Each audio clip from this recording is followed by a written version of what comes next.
Hi everyone, this is Simon from Hyatt Playing Games. I hope you are having a great day and welcome to Sinkr, a minimalist designed puzzle game that's coming out on Steam at the end of this week. And thank you very much to the developer for sending me across something to take a look at, having known that I was a big fan of Line, which is a very similar game to this.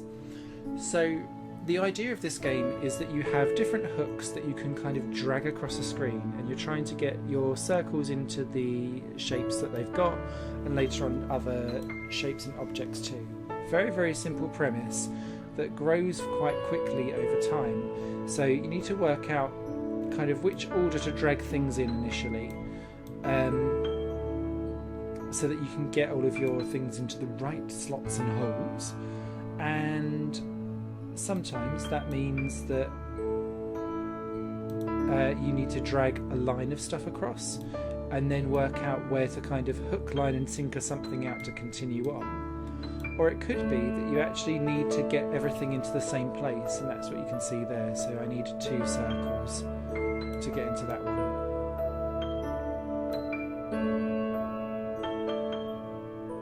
However, what you'll start to see, and I'm just going to dive out and go to something a lot further on down the line, let's go for number 20, is that different shapes and stuff start to appear, so you start to have circles, but also the hooks are interchangeable, so you can kind of flick them back and forth to get rid of stuff as you go along, and that adds quite an interesting dynamic to things. And then later on still, you'll also have like boost bars and things like that that will kind of throw objects across, so the complexity really grows quite organically. And what the game's really good at is explaining a new concept really, really simply by giving you a very easy version like what I just had beforehand, so that you kind of get what's going on. It also starts to throw in things that you might not need, so you don't actually need to use this hook here at all. That's a double square, so we'll get rid of that. We'll then flick that across and then flick that back. And the other thing that I really like about this game is this grid, the dotted lines that are behind, because it lets you line up things quite quickly, because you can only retract lines back to the hexagons. You can't push away necessarily, so it's making sure that you've got that right in lining stuff up. So the game is very forgiving and very visually able to show you what you need to do, essentially. So again, I'm going to dive forward, I think to 24. Yeah, so this will show me the boost pad type of stuff, so you can kind of see the way how stuff goes on.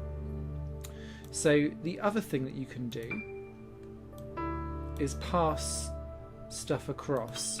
And you can also interlink locks together. So if you need to do like a little back and forth, you can like interlock these things together so that you can flip things back and forth. In fact, I think we're going to do it here on this one, and this will be like my final little version of stuff. Yes. So if you interlock these together, this also then lets you kind of do a back and forth, but you can still flip. Gone too far, so I need to, if it will let me, yeah, flick that back. Let's go back to there, flick that out. Oh no, we've done it wrong. This is me doing things live. There we go.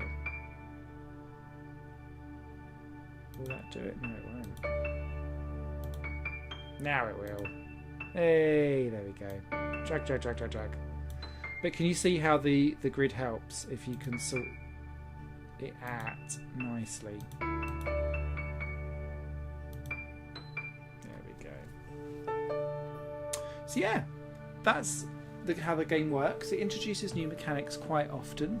There's Steam achievements available for every time you get past every 8 or 9 levels, I think it is. And yeah, it's just one of those minimalistic puzzlers that you can kind of have a little zen moment and just take your time over getting things right, because there's no time limit, it's relaxing music, minimalistic graphics. It's the kind of thing that you'd also use on like a commute for a phone as well, if this gets ported to mobile or comes out on mobile. And yeah, I give it 2 hearty thumbs up.